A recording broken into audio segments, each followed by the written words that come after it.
Bon, aujourd'hui, je vais faire un petit tuto sur OBS. Tout d'abord, rendez-vous sur votre navigateur préféré et téléchargez OBS, ce qui n'est pas très compliqué honnêtement. Bon, une fois installé, vous l'ouvrez. Ici, vous allez avoir une fenêtre qui va vous demander pourquoi voulez-vous utiliser OBS. Si vous voulez faire plutôt pour le stream, Twitch, YouTube et tout, vous cliquez ici. Mais si vous voulez enregistrer, vous allez cliquer ici. Après, là, c'est pour les résolutions. Moi, je vous conseille de garder les paramètres de base. Et là, vous faites appliquer les paramètres.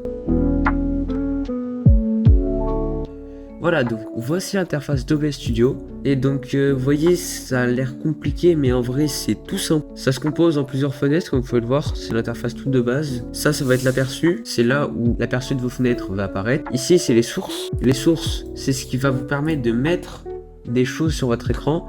Par exemple, là, vous voyez, c'est noir. Si vous voulez enregistrer votre écran complet, vous allez cliquer sur le bouton plus en bas. Et là, vous aurez plusieurs options. Donc, dans ces options, vous pouvez capturer l'audio du micro et vous pouvez aussi capturer la sortie, c'est-à-dire ce qui sort de vos écouteurs par exemple.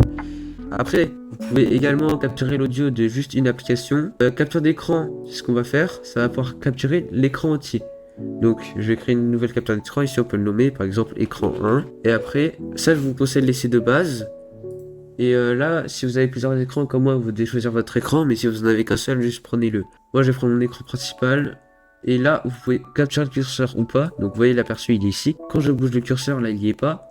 Et si j'active, vous voyez, on voit le curseur. Après, vous faites OK. Paf. Et là, vous voyez, il y a l'écran qui s'est apparu. Vous pouvez le cacher, donc ça va disparaître. Et vous pouvez également redimensionner. Ça, quand vous allez enregistrer, ça va enregistrer tout le bord noir, là, ici. Bon. Maintenant, je vais vous montrer comment faire pour afficher un compteur d'abonnés en live, juste ici, sur la scène. Pour ça, vous allez utiliser la fonction navigateur web, ce qui va vous permettre d'afficher une page web sur votre scène. Je vais l'appeler abonné, voilà, et là, il va vous demander une URL pour l'afficher.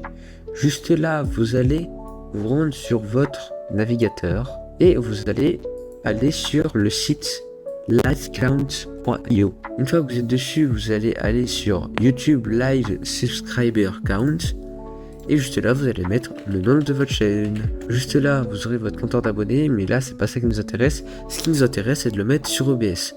Pour ça vous allez descendre un peu et vous allez trouver la catégorie Embed juste là, ce qui va vous permettre de le mettre sur OBS. Donc quand on est là, on va prendre juste ce lien là. Donc comme tu peux le voir, il y a marqué que c'est pour OBS. Vous allez le sélectionner, on le copie, après on revient sur OBS, on le colle. Ici on peut gérer la largeur et la hauteur, donc je vais baisser un peu la hauteur. Vous allez appuyer sur OK. Et là, si on réduit un peu la taille de l'écran, vous avez un compteur d'abonnés en live en haut.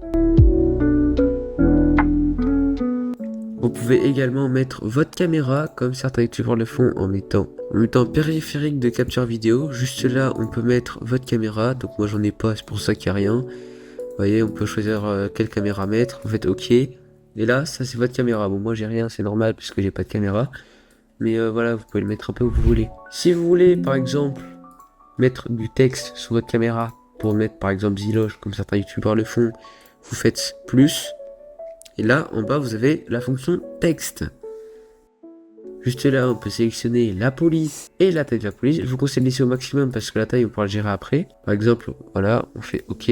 Après, on peut mettre un texte. On peut changer la couleur. On peut mettre un arrière-plan. On peut augmenter la transparence de l'arrière-plan. Je vais mettre à 100%. Et juste après, je fais OK. Et là, il y a mon texte qui est juste là que je peux mettre en dessous de ma caméra. Vous voyez, ça donne ça. Donc là, par exemple, si j'enregistre mon écran, vous allez avoir cet overlay sur l'écran. Et pour démarrer l'enregistrement, il faut faire commencer l'enregistrement. Juste là, vous avez un bouton pause qui permet d'être en pause l'enregistrement. Donc là, vous pouvez le voir, l'enregistrement est en pause. Vous pouvez réappuyer pour reprendre. Et là, vous voyez, ça enregistre l'écran. Vous pouvez réduire votre OBS et là, votre écran est enregistré. Donc, après, pour revenir, on peut l'arrêter. Et là, vous voyez que ça l'a enregistré dans cette URL. Donc vous allez vous y rendre, ça a été enregistré là pour mon cas, et là, voilà l'enregistrement qui a été fait. Donc comme vous pouvez le voir, juste là, il y a l'overlay, donc les compteurs d'abonnés en direct, la caméra, le petit texte. C'est tout bon. Juste après, comme vous pouvez le voir, c'est un format MKV, ce qui n'est pas super ouf parce que, par exemple, pour Premiere Pro, ça ne supporte pas les fichiers MKV. Du coup, je vais vous montrer comment l'enregistrer en MP4 votre vidéo. Pour ça, il faut vous rendre dans les paramètres et c'est là que beaucoup de choses peuvent être modifiées. Déjà, dans Apparence, vous pouvez changer de thème. Vous voyez, on peut mettre des thèmes différents. Ça, c'est l'ancien OBS, ça, c'est le nouveau. On peut être en thème clair, mais ça explose les yeux. Bon, moi, je laisse en défaut parce que c'est le truc de base. Après, si vous voulez faire du streaming, vous devez lier votre compte ou utiliser une clé de stream. Après, c'est là où tous les paramètres d'enregistrement, comme vous pouvez le voir, il y a beaucoup de paramètres, ça fait peur. Du coup, le streaming, moi, ça, je n'utilise pas, du coup, ça, je vous laisse gérer si jamais vous voulez faire du streaming. Mais par contre, l'enregistrement, c'est là que ça va être intéressant. Déjà, on peut personnaliser le chemin de vos vidéos. Par exemple, si vous voulez pas que ça s'enregistre dans le fichier de base vidéo, c'est-à-dire ici, donc qui est accessible là, et que plutôt vous voulez que ça enregistre dans un fichier spécial, je vais créer un fichier OBS pour ma part et je vais copier juste là l'URL. Vous pouvez le mettre juste là en faisant CTRL-V. Donc là, ça m'a mis le fichier OBS. Après, si jamais votre logiciel de montage ne supporte pas les noms de fichiers avec espace, vous pouvez cocher ça. Ici, vous pouvez mettre la qualité d'enregistrement. Donc voilà. Là, c'est là que le format d'enregistrement peut être modifié. Comme vous pouvez le voir, moi c'est en MKV et je préfère MP4 parce que Premiere Pro ne supporte pas MKV. Du coup, je mets MP4. Donc là, il vous met un avertissement parce que ils ne peuvent pas être récupérés en cas de bug. Mais bon, il n'y a jamais de bug, hein, honnêtement. À moins que vous ayez un PC pourri, il n'y aura pas de bug. Hein. Et donc là, vous pouvez appliquer pour que ça enregistre en MP4. Après, dans les raccourcis clavier, c'est là que c'est hyper pratique. Si jamais vous avez par exemple un Steam Deck, vous pouvez par exemple, pour démarrer l'enregistrement, vous pouvez faire la touche étoile pour ma part. Il suffit d'appuyer dessus. Et pour arrêter l'enregistrement, je mets également la touche étoile. Après, pour mettre en pause l'enregistrement, ça peut être également pratique. Personnellement, je vais mettre la touche $. Et pareil pour reprendre. Appliquer. Donc, maintenant que ça, c'est fait, je vais vous montrer les scènes. Les scènes, c'est si jamais vous voulez faire du streaming, ça peut être extrêmement utile. Parce que ça vous permet de changer de source sans devoir tout configurer à la main. Par exemple, si jamais vous voulez faire une scène où il n'y a que votre jeu d'ouvert, mais vous faites créer une scène. Par exemple, je vais créer la scène jeu. Hop. Donc là, il n'y a plus rien. Et cette scène, je vais la renommer pour qu'elle soit écran. Voilà. Donc là, écran, là, jeu. Et puis juste là, vous allez pouvoir mettre l'image de votre jeu. Par exemple, capture de fenêtre. Et là, on va mettre votre jeu. Bon, moi, j'ai pas de jeu ouvert actuellement, mais bon. Voilà, vous pouvez mettre votre jeu. Je vais mettre... je vais remettre. Du coup, si jamais vous êtes en stream et que vous pouvez passer de votre écran au jeu, vous appuyez directement sur le jeu. Et là, les utilisateurs verront votre jeu. Bon, moi, j'ai rien. Après, vous pouvez également créer la scène, par exemple, caméra. Ce qui vous permettra de mettre votre caméra. J'en ai pas, donc je vais pas en mettre. Du coup... à chaque fois que vous changez de scène, vous voyez, il y a une petite transition et je vais vous montrer comment la changer. Donc c'est dans cette fenêtre que ça se passe, transition de scène. Par exemple, là, j'ai la transition en fondu, ce qui permet de faire cette transition-là. Ce qui est pas moche, mais bon. Coupure, c'est juste brut, donc non. Et là, quand vous faites plus, vous pouvez ajouter d'autres transitions. Personnellement, ce que je préfère, c'est le glissement. Le glissement, on l'ajoute, voilà. Et là, dans cette fenêtre, vous pouvez le prévisualiser. Donc, vous voyez, hop, la scène A, la scène B, ça se transite comme ça. Vous pouvez également choisir l'orientation de votre transition.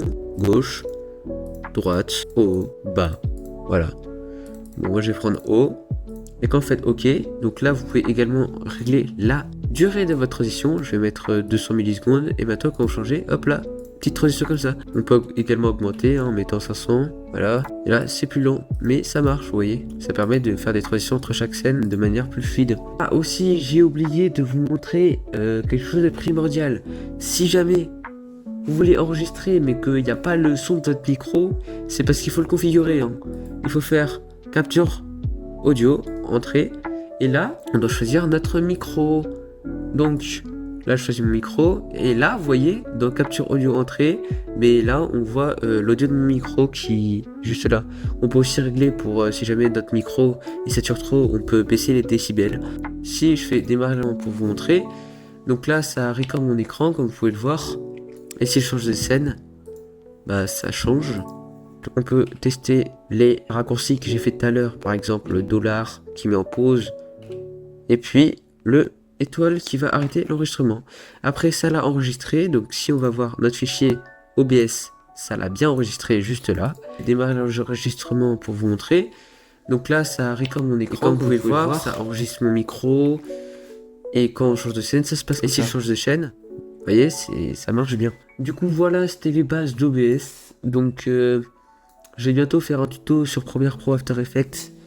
Donc n'hésitez pas à vous abonner. Si vous avez la moindre question, n'hésitez pas à rejoindre mon serveur Discord ou à les poser dans les commentaires. Je me ferai un plaisir d'y répondre. Sur ce, c'était Ziloche. Bye bye.